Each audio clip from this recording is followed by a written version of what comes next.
ஒசூர் பக்கத்துல இப்படி ஒரு சிவன் கோயிலா?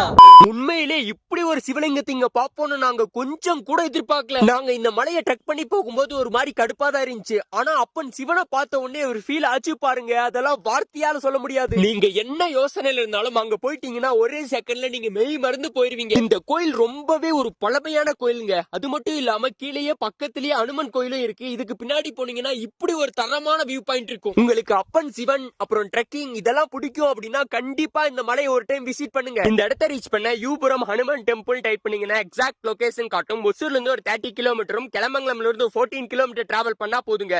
இந்த ஒரு கோயிலை வந்து ரீச் பண்ணிடலாம். நீங்க Kilamangalam to Tata electronics company போற வழியில இந்த அனுமன் ஸ்டாச்சு ஒன்னு பார்க்க முடியுங்க. இது பக்கத்திலேயே ஒரு ரோடு போகும். இந்த ரோட்ல ஒரு 500 மீட்டர் டிராவல் பண்ணீங்கன்னா இந்த யூபுரம் வில்லேஜ் வந்து ரீச் பண்ணிடலாம். நீங்க லொகேஷன் போட்டு இந்த மலையோட ஸ்டார்டிங் பாயிண்ட் இங்க ரீச் பண்ணிடுவீங்க. இங்க இருந்து ஒரு 30 மினிட்ஸ் ஸ்டக் பண்ணா போதுங்க. இந்த ஒரு அழகான சிவன் கோயிலை வந்து ரீச் பண்ணிடுவீங்க. இங்க மேல இந்த ஒரு குளம் அப்புறம் நாகப்பழ மரம் இதெல்லாம் உங்களால பார்க்க முடியும். இந்த ஒரு வியூ பாயிண்ட் தாங்க அல்டிமேட். இங்க காத்து நிக்காம அடிச்சுட்டே இருக்கும். ரொம்பவே நல்லா இருக்கும். நாங்க இங்க தங்கலான் ஷூட்டிங் அதெல்லாம் ட்ரை பண்ணிருந்தோம். ஒரு மாதிரி நல்லா இருந்துச்சு. நீங்க ஆல்ரெடி இந்த கோயிலுக்கு வந்திருந்தா கண்டிப்பா கமெண்ட்ல சொல்லுங்க. வேற ஏதாவது டவுட் இருந்தா கேளுங்க. Love you all. Bye by.